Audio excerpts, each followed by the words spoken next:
ये बात सच है कि हम लोग एक अच्छे दौर से नहीं गुजर रहे हैं। कोरोना वायरस से हमारा देश ही नहीं पूरी दुनिया प्रभावित है और सबसे ज्यादा प्रभावित है हमारे डेली वेज वर्कर्स, जो देश के अलग अलग कोने से आते हैं रोजगार के लिए, ताकि वो अपना और अपने परिवार का पेट पाल सके। गिव इंडिया, एक्शन एड और हेलो लाया है मैं भी कोविड वॉरियर, एक इनिशिएटिव जिसमें हम सब साथ आए और कोविड-19 से लड़े। So join the cause and support our daily wage workers. जय हिंद। चुगलखोर बहू। मधु अपने परिवार के साथ चंदनपुर शहर में रहती है। मधु की एक बड़ी ही बुरी आदत है, वो सबकी चुगली करती रहती है। रविवार के दिन मधु की ननद सीमा और उसके ससुराल वाले उनके घर आते हैं। खाना खाने के बाद सब लोग बैठकर बातें कर रहे होते हैं। और सीमा कैसी हो? ठीक हो भाभी, आप कैसी हो? मैं भी ना बढ़िया हूँ। अरे तुमने जो वो अचार भेजा था ना, बहुत अच्छा था। आपको अच्छा लगा? थैंक यू भाभी, मैं इस बार ना और भेज दूंगी। अरे नहीं नहीं, और मत भेजना, मम्मी जी को कुछ खास पसंद नहीं आया, ऐसा वो कह रही थी। अच्छा, क्या कह रही थी मम्मी अचार के बारे में? अचार के बारे में तो नहीं कह रही थी, वो तुम्हारे खाने के बारे में कह रही थी कि सीमा को अभी तक ठीक से खाना बनाना भी नहीं आया। क्या मम्मी ने ऐसा कहा? हाँ, पर कोई नहीं ना सीमा, तुम बुरा मत मानो, मुझे तो अचार बहुत पसंद आया। हाँ, मम्मी को तो मेरा कोई काम पसंद ही नहीं आता, मेरे हर काम में बस कमियां ही ढूंढती रहती हैं। सीमा और उसके ससुराल वाले अपने घर जा रहे होते हैं। तब मधु की सास कहती है, अच्छा सीमा बेटा, अपना ख्याल रखना। हाँ हाँ ठीक है मम्मी। सीमा रूखेपन से जवाब देकर वहां से चली जाती है। अरे सीमा को क्या हो गया बहू, कुछ कहा क्या उसने? अब पता नहीं माँ जी। मधु अपनी सहेली संजना से बात कर रही होती है। अरे तुझे पता है, मैं ना शीला की पार्टी में गई थी उस दिन, तेरे बारे में पता नहीं वो लोग क्या क्या बातें कर रहे थे, मुझसे तो सुना भी नहीं गया। हाँ। अच्छा, क्या कह रहे थे वो लोग? शीला कह रही थी कि जब भी मैं संजना को पार्टी में बुलाती हूँ वो आती ही नहीं, उसे पैसों का बड़ा घमंड है भाई। क्या उसने ऐसा कहा? मैं अभी उससे बात करती हूँ।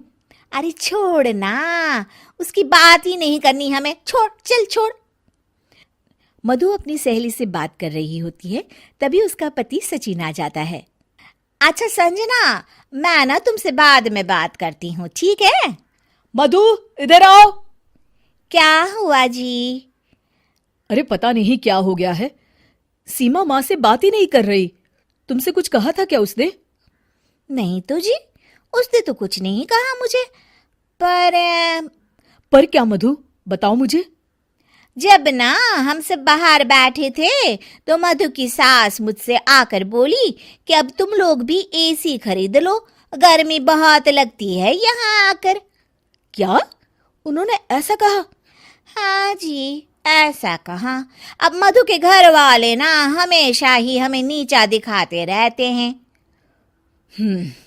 नाराज तो हमें होना चाहिए, और सीमा नाराज होकर बैठी है। कोई बात नहीं, होने दो नाराज, हमें भी फर्क नहीं पड़ता। मधु मेरी एक बात ध्यान से सुनो, कोई जरूरत नहीं है आज के बाद उससे बात करने की। ठीक है जी। एक दिन मधु टीवी देख रही होती है और उसके पास सीमा का फोन आता है। मधु टीवी में इतना ज्यादा बिजी होती है कि फोन नहीं उठाती। अगले दिन सीमा घर पर आ जाती है। अरे वाह सीमा, आओ आओ, कितने दिनों बाद आई हो। हाँ, आप लोग तो मुझे भूल ही गए हैं ना बुलाते हैं ना फोन उठाते हैं। अरे ऐसा कुछ भी नहीं है, क्या हुआ सीमा, बताओ मुझे। आप लोगों को तो कुछ फर्क ही नहीं पड़ता। सीमा रोने लगती है और अपने कमरे में चली जाती है। तभी सचिन भी वहां आ जाता है। रुकिए जी, मैं बात करती हूँ सीमा से। मधु सीमा को समझाने जाती है और उसकी सास और सचिन दरवाजे के बाहर खड़े होकर सारी बातें सुनने लगते हैं। अरे छोड़ ना सीमा, तेरे भैया की तो आदत ही है बात का बतंगड़ बनाने की। मैंने उन्हें बताया भी कि सीमा के घर वालों को गर्मी लगती है, जब वो लोग आते हैं तो हमें एक एसी ले लेना चाहिए।